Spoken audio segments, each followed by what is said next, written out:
everyone, I'm Becky Clay, and I'm thrilled to welcome you back to Living in Castle Rock. We have a very special guest joining us today, Erika Walters.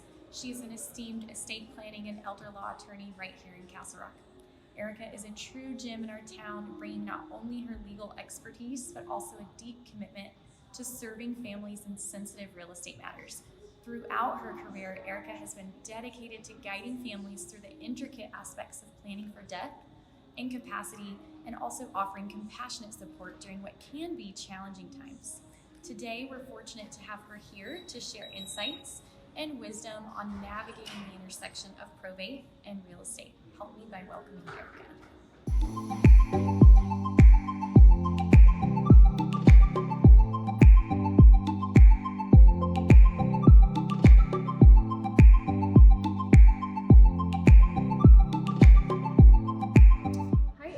Thank you for joining us today. I'm excited to chat more with you. So tell us more about your journey in probate and as an attorney.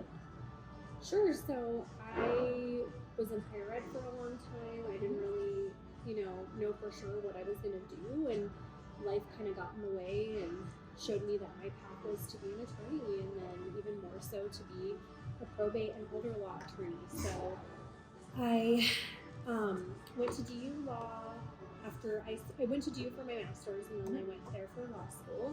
I'm a Colorado native, so I grew up in this area, so all of my schooling kind of happened here.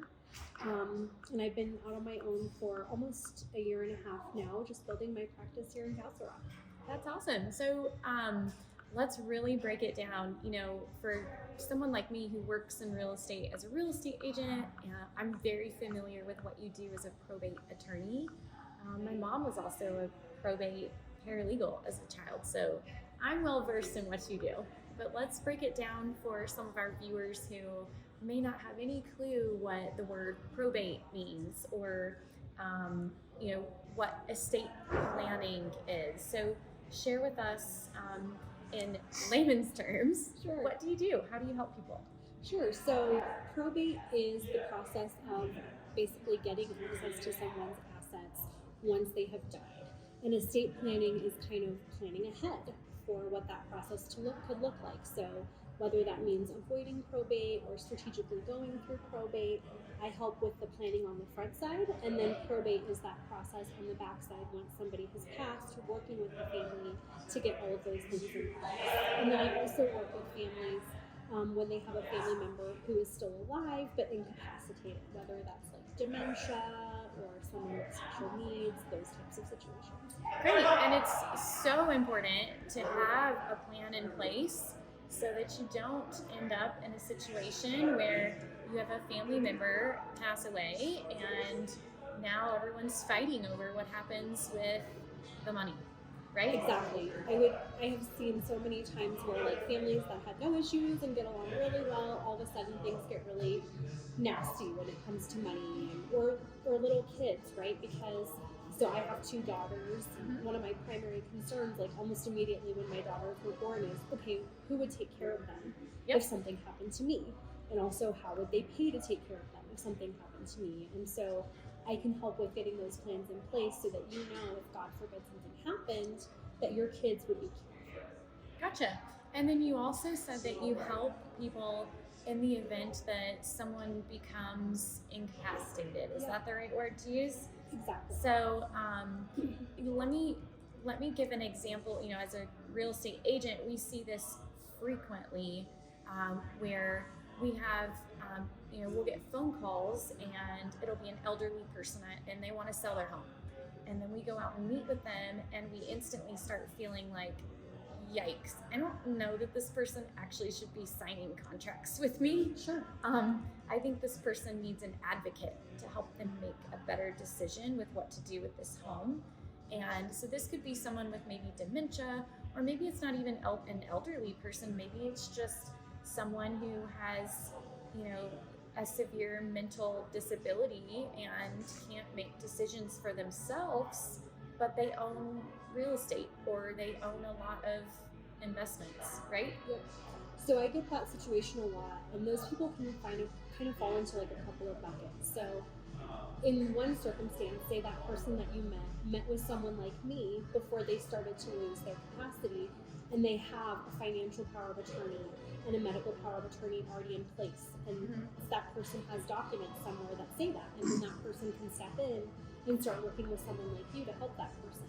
If they didn't plan ahead, right, and we still need someone to be here protecting this person, then I can help the family member or the friend or whoever it is that cares about them go to court to get what's called a guardianship or conservatorship to help manage that person's safety and welfare, and then also to help manage their finances to make sure that, you know, they have everything in place to keep them protected as far as the whole picture.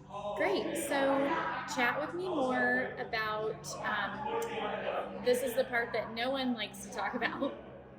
But everyone looks at attorneys as being so expensive, and you know they're scared to plan for the future for fear of it costing so much money that they can't afford to plan for the future. But I also feel like you can't afford to not plan for your future. So talk to us about the investment for something as simple as estate planning. And then also tell us, you know, maybe some other services that you offer and a basic starting point. Sure. So for a basic estate plan for a married couple, that would be a wills-based plan. So that's where you're strategically planning to go through probate, because probate's not always as bad as people think it is. Sometimes it makes a lot of sense to go through probate. And sorry to interrupt you, but probate is the process of going through the courts to decide what happens with the deceased person's money and assets, right? Or not necessarily to decide, but usually to get the money where it needs to go. Got it. Because Okay. that will have already been decided by either the will, or if there was no will, by what are known as the laws of intestacy, which is basically like what the statutes say should happen if somebody didn't happen to have a will in place. Okay. Right? And so for a simple wills-based plan for a married couple, I would start around $2,200. Okay. And that would include their wills, the powers of attorney, the living will. So that says like, this is what would happen if I were ever on life support, guardianship papers for minor children, all those types of things. There are also circumstances where a person might need a trust. Trust-based planning can be great because it helps you avoid probate if it's done correctly. Not everybody needs a trust though. It typically makes more sense for people who are business owners, for people who have blended families, for people who have real estate outside the state of Colorado, or for people who have a really good reason for wanting to avoid probate. But that does come with a little bit heftier of a price tag. So just to give you an idea, if I were to give you a wills-based plan, you would leave with like standard size folders worth of documents. If I were to give you a trust-based plan, you would leave with like a giant binder, and then you would be working with me and my paralegal to get your trust funded, which means putting everything in the name of the trust. Okay. And so those are going to start more in the price range of like $4,000. Okay. But to tell you, in either case, you're saving money by planning ahead than by not planning. So if you have a family member who gets incapacitated, right, you get someone who has dementia after this process, and you have to go through that court process, like I said, to get someone in place, I never take a retainer for that type of a case for under $5,000, because I guarantee you it's going to cost around that mark to do that, right? Right. That makes a lot of sense. And that actually leads me into another question. What I'm getting at is a lot of people, you know, come up with this term as a, well, he or she is a trust fund baby. Yeah. So explain to us in layman's terms, for someone who may not be educated like you and I are, what is a trust fund baby? Explain it. So I think that the perception that someone has a trust is that they're incredibly wealthy. And that's not always the case. No, it's not. It's more, it can be more for people with like a middle class income who are just trying to avoid probate, who maybe have a blended family and are trying to make sure that certain assets get to certain people. Yep. The trust fund baby idea is typically like these long-standing family trusts where someone had tons and tons of money for generations. Yep. And that money is placed in a certain type of trust to pass it from generation to generation. To avoid taxation, correct? Correct. To avoid taxes, to avoid in circumstances of remarriage. It'll dictate things like prenups being required in certain situations, all kinds of things. Yep. But the standard revocable living trust, which is what most people come to me for, it's exactly like it sounds, right? It's revocable, it's changeable up until the person passes away, and it operates just like you do. So like when your tax accountant goes to prepare your taxes for you, they'll ask you, hey, what kind of trust do you have? Those people have what's known as a grantor trust, so it operates off their social security numbers. They file taxes the same way. They pay their standard tax rate. It's sort of like you see through it until the person dies. Okay, super cool. So, Erika, if there's any bit of advice that you could share for someone who maybe wants to make a really great financial decision this year, like what is some very basic level advice that you would tell someone who wants to plan for their future? I think that's really specific to the person's age and life situation. So for like my situation, I have young children. It's super important to me to plan for my kids' guardianship.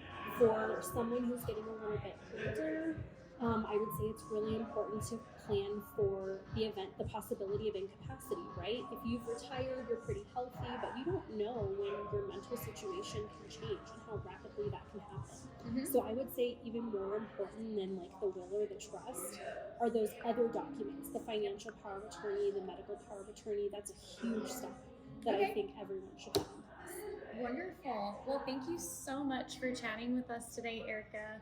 It's been a pleasure. I've learned a lot myself, and I thought I knew everything about the situations. Oh, and Erika, share with me before we let you go, how can we get in touch with you? Sure. So you can go ahead and email me or call me. All of my contact information is on my website, walterslawyer.com. And I look forward to hearing from you. Awesome. So thank you so much. Yeah, thanks for having me. Awesome.